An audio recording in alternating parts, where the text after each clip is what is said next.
Welcome back, radio entrepreneurs, listeners, and fans. I'm producer Lauren Davis, and I'm excited to introduce you all to part 2 of our 8th FBA Family Business Panel discussion, Transitioning the Entrepreneurial Family Enterprise.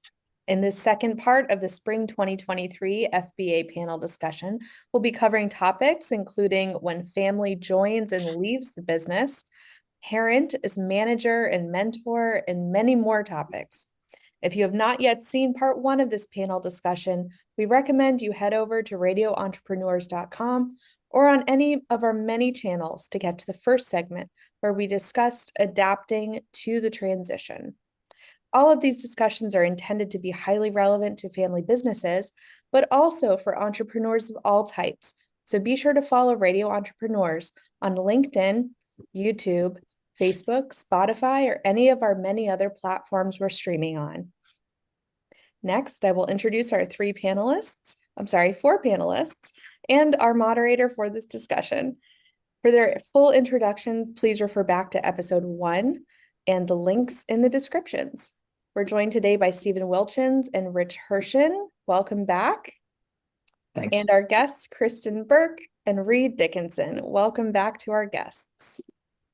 Last but not least, a man who needs no introduction, Radio Entrepreneurs host and CEO of Mage, Jeffrey Davis. Welcome, Jeffrey. I will now hand the conversation over to you. Thank you, Lauren. Always very appreciated. And again, I want to thank all our listeners and supporters and families, the hundreds of family businesses that have supported the Family Business Association over the last 15 years. Also want to thank the sponsors of the FBA, the current sponsors, which you can find on our websites as well. Now I've been known to move around with my questions, so here's an example of that. As the child, both of you in a family business, how do you prepare, how best in hindsight or in process, can you prepare that child emotionally for the transfer of ownership in a family business? How do you address this and potentially prepare them for the future burdens that they're going to experience? Because, nobody knows what a crisis is until it happens. They're all unique, each one. So, Reed, you've probably been through them already. Kristen, a lot of yours are still ahead of you. True. Thoughts? So I think, from my perspective, how do you get the parent to let go and allow the child to come into the position that they're supposed to come into, more than the opposite way of how do you prepare the child psychologically for taking over the business. There's got to be a lot of support from the parent, and I like what Kristen said about milestones. There's got to be a way to set up some milestones along the way, so that as you go through, you're not just being thrown into the fire, but you're kind of going along at a pace and coming out the other end more supported. Yeah, and I would add that I think you have a lot of pride with family businesses, so I think sometimes they're romanticized. So when someone starts voicing their interest in joining the family business, having to have an honest conversation about how challenging it can be, that many things don't get left at the office. Creating a structure to how to separate family and business when needed. I think you just have to be very honest from the get-go about the challenges so that you can be prepared to move forward if you want to join. Rich? Moving up or decisions are often dependent on the financial situation at the time of the company. I think if there's latitude to make mistakes and the ability to allow your children to make mistakes, sometimes you don't. And then the question is, well, what are the key people and how do they feel about, for example, Reed stepping into CEO so quickly?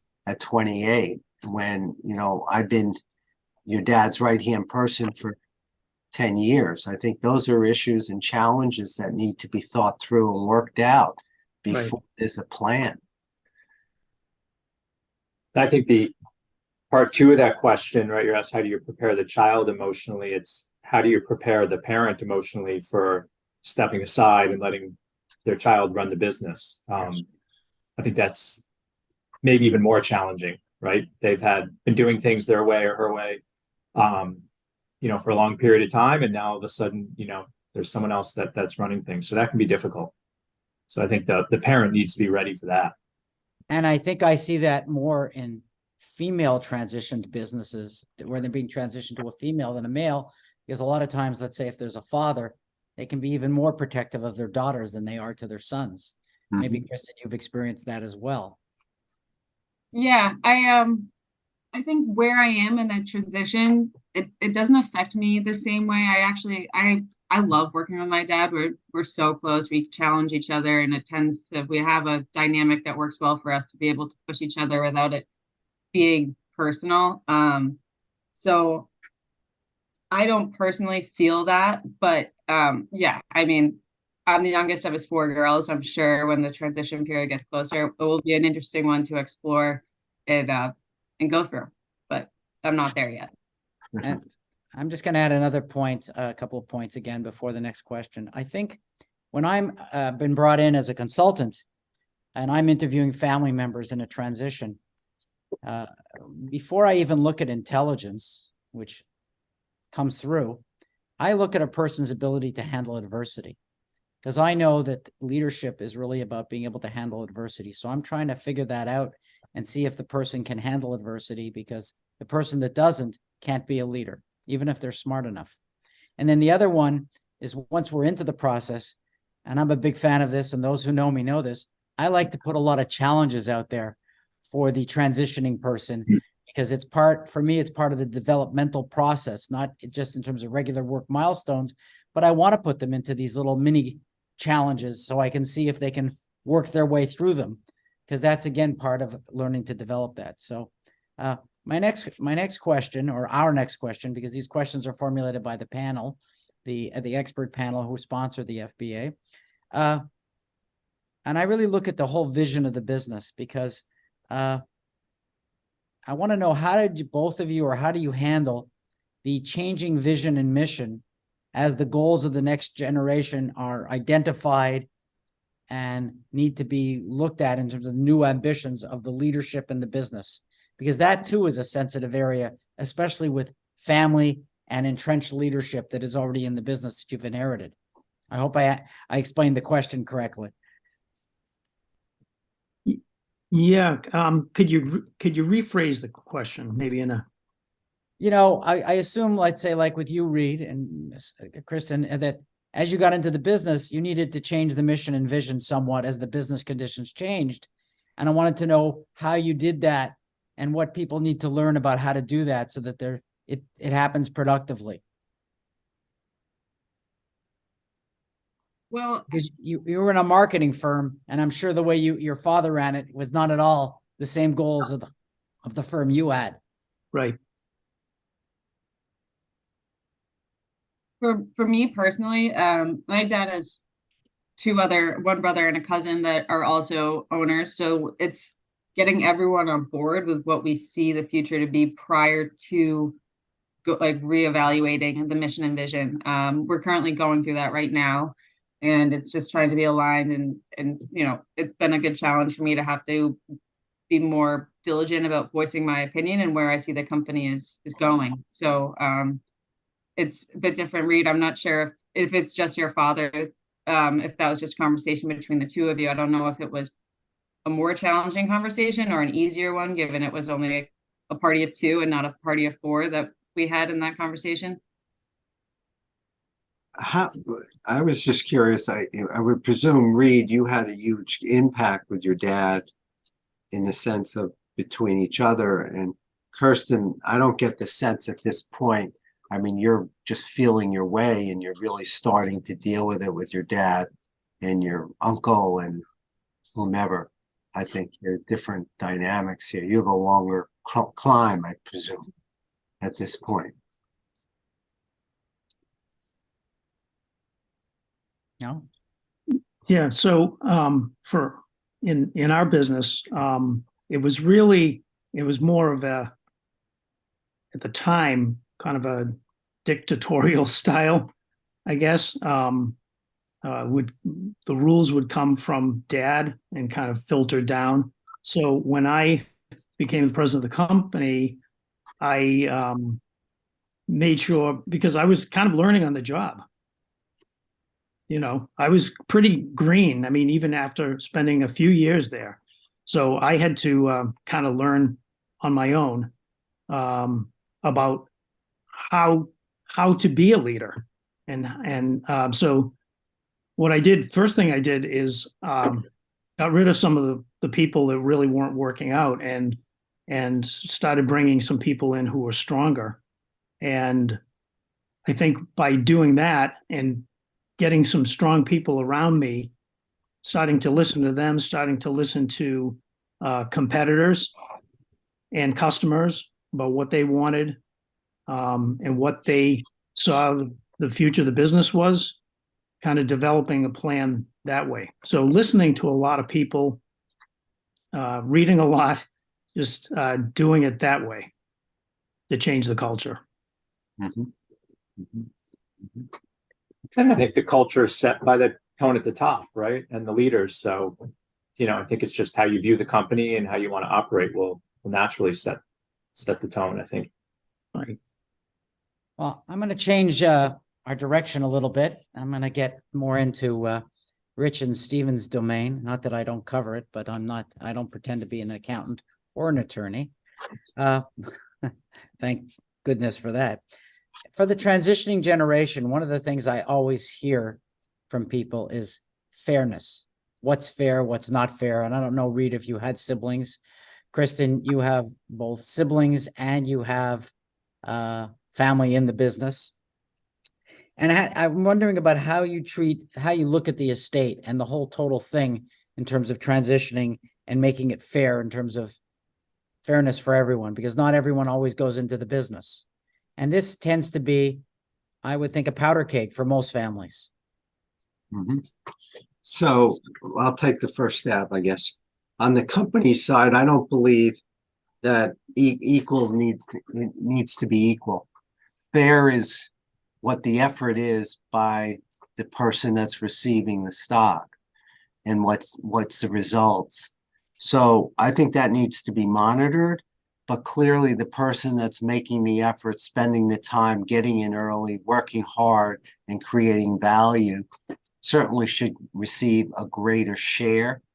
On the other side, however, of the estate, you have to look at, well, what are the other assets? Does the company lease a building or a few industrial buildings, et cetera? Well, then maybe the non-working children should receive some of that benefit. May not be equal as well. So I think it has to be monitored over time and changed over time. But clearly, it doesn't need to be equal to be fair. And I hate to interrupt at this point in time, but Stephen and Rich, I think the three of us as professionals, we've seen whenever we render a professional opinion in this area, it leads to potentially generating anger from some person who feels like we haven't done the fair thing either. So it's not just the family, but then they try to drag us into the politics as well. And Rich, you're smiling. Yeah, I don't think there's a way to answer that question that everyone in the room would be happy, right? So if you do it even, someone who doesn't work in the business may think that's fair, but the person who is working in the business may say, how is that fair? I'm running this company and building value here. So, that's part of the job, right? Share your opinions, what you think is right, but that one's impossible to please everyone. Reed, I don't know if you had siblings. Did you Yes. experience some of this? I had my older brother worked for me. So, which you'd think would be awkward, but I think the first thing would be that you have to have the desire to want to be the CEO of the company. And I don't think any of my other siblings really wanted that job. So they forgave me for being, not being the, and I know, Kristen, you said you're the youngest of four.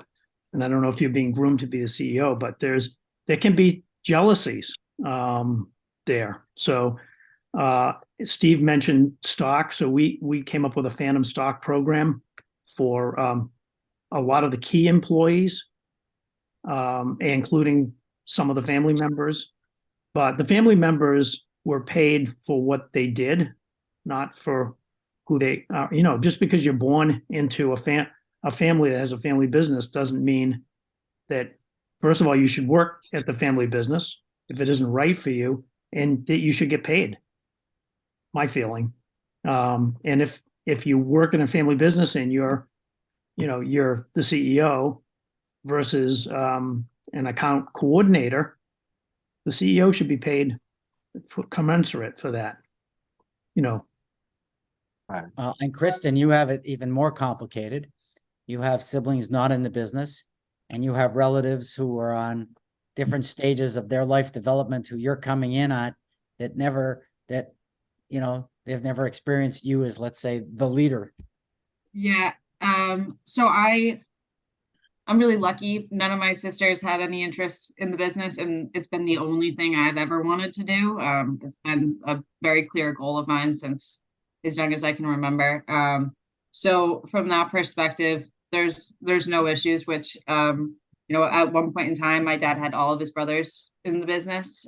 So, being able to watch some of the challenges that can come from, having a bunch of cousins and brothers all working in a business, I feel personally lucky because it can be absolutely a challenge. And right now, I think it's definitely can be, it's been a challenge, but an exciting challenge to try to gain buy-in with the current leadership. It's a lot easier when it's your dad, but when it's your two uncles, it's a little bit different to try to prove your value. But Kirsten, I don't think the chapter is over with your sibling.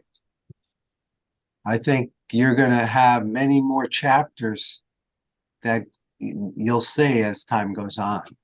Oh, I agree with you. I would say I think my hope is that there's just more structure. To your point of fair, I don't know what fair is. I'm very much someone that I always, struggle with the fact I just was happy or lucky enough to be born into a family that had this company, and I really don't take that for granted at all. So I don't know what I think fair is. I think that's up to my dad at this point. But I would personally love some checks and balances just to hopefully be proactive to avoid conflict in the future. Because I agree with you, this is going to be an ongoing evolution that will probably have rounds and rounds of conflict, and but hopefully there is a process in place to control the conflict so it doesn't get so personal. Mhm. I think Stephen laid the $1 million egg, or Austin Powers, maybe the $1 billion egg, and that is that there could be eventually different compensation for you. It allows you to enable to have a life. There can be different stock that you could get versus family, different wealth. And some of these decisions, I think Stephen and Rich and I have seen, these decisions can have an effect on a family way past the lifetime of the parent into another generation and another generation after that in terms of resentments or issues. So they all have to be managed quite clearly. So at this particular point in time, I'm going to turn it over to our producer, Lauren Davis. Welcome back, Lauren. Thank you, Jeffrey. Thank you, everyone. That was an intriguing conversation about emotional transitions and family dynamics and family business. That wraps up part 2 of our spring 2023 family business panel discussion. Thank you to all our listeners and viewers who have tuned in for this panel.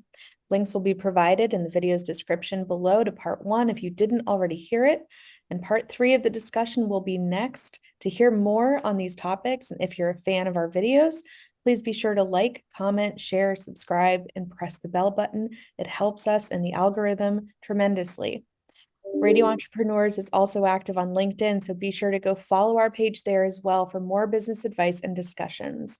Until next time, goodbye and thank you for listening. We'll be back with part 3 next on Radio Entrepreneurs.